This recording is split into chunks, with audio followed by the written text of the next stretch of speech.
Hello there. Extremely happy to be in touch with you.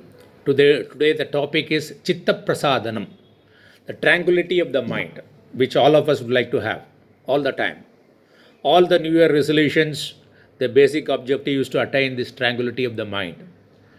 So, I want to see how our scriptures deal with this topic. I'm going to have two postings on this. One, with the help of Bhagavad Gita. This posting will do that. In this posting, I will cover verses from Bhagavad Gita, and the next posting, I will cover Patanjali Yoga Sutra. Patanjali is the pioneer in the field of psychology. Okay, so now Bhagavad Gita in chapter 2, verse 62 says that Dhyayato Vishayan Pumsaha Sangahateshu Ubajayate Sangat Sanjayate Kamaha Kamat Krodaha Abhijayate Krodat Bhavati Sammohaha Sammohat Smriti Vibhramaha Smriti Brumshat Buddhinashaka Buddhinashat Pranashyati.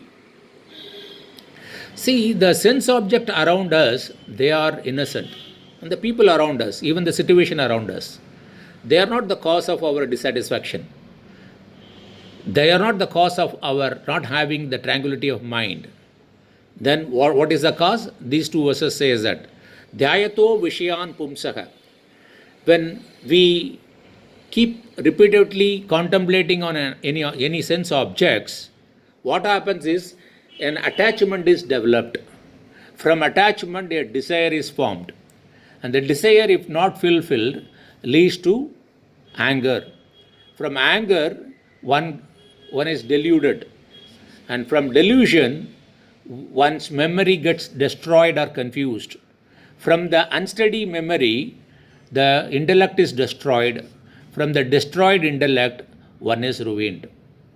See, these are the sequences. Why we contemplate on objects? Because of the ignorance, we think that the objects outside, the people outside, they can make us happy without knowing that our true nature is happiness. Instead of focusing within us and knowing our true nature, we start looking for things where it is not there. These are the two verses saying that. See, if we see that the cause for our dissatisfaction, okay, there are 6 internal enemies, Shat Ripus. What are they? Kama, Krodha, Lobha, Moha, Mada, Matsarya. Kama, wanting more and more, excessive desire. Then Krodha, when these desires are not fulfilled, if anything is stopping that happening, we get anger, right? And if suppose we get the object we want, we desired, we are not happy with it. We want more and more, more and more, So that becomes lobha, greedy. And then moha, it deludes us. When we have more and more things, we look down upon people who have less, and we are greedy about people who are having more.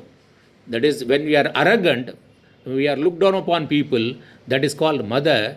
And when we are jealous and envious of other people who are having more, that is called matsarya. That 6 Shat Ripus are the cause of not being happy, having a dissatisfied state of mind.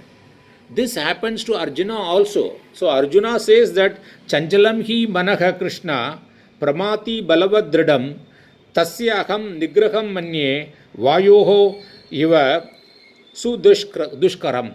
He says that Chanchalam hi manaha Krishna. The mind is restless and pramati, turbulent, and balavadridam. It is strong and obstinate.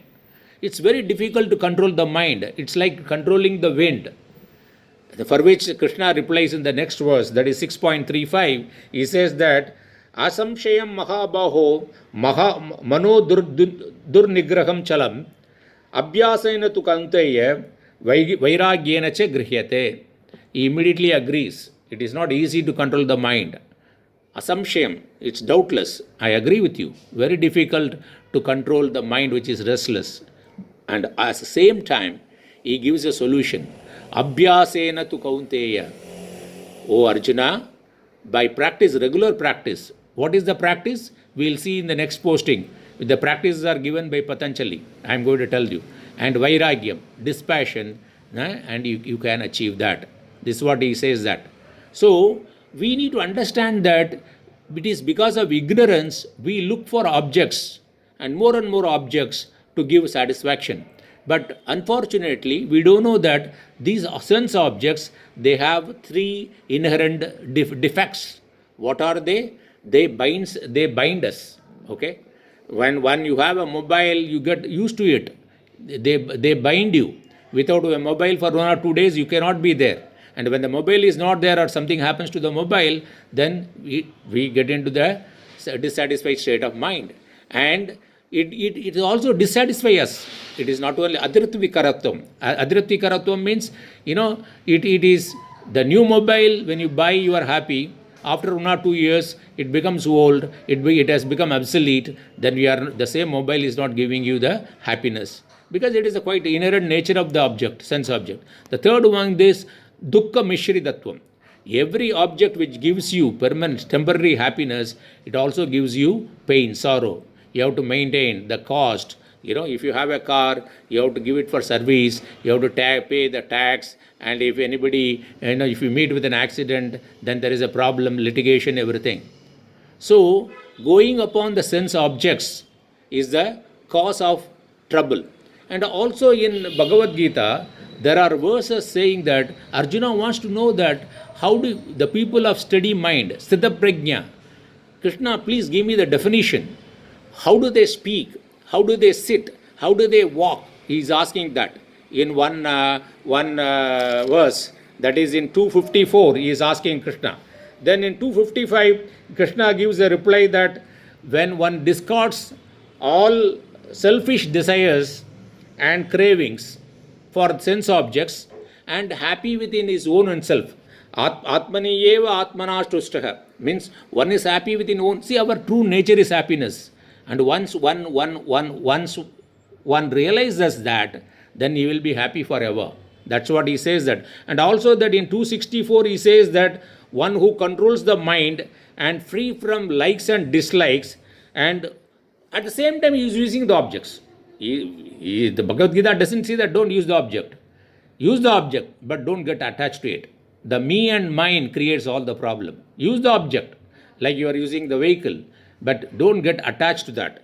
Then he gives in 270, he says a beautiful example of the ocean. The ocean receives lot of waters from the river, right? But it does not change the state of the mind of the ocean. It's not getting very happy that I'm getting more and more water, and the river doesn't come. It's not getting upset. Similarly, he says that a steady mind, a person of steady mind, even though he deals with various objects, he gets more objects or he doesn't get object, it doesn't upset him.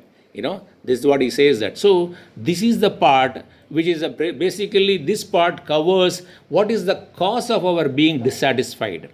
Okay.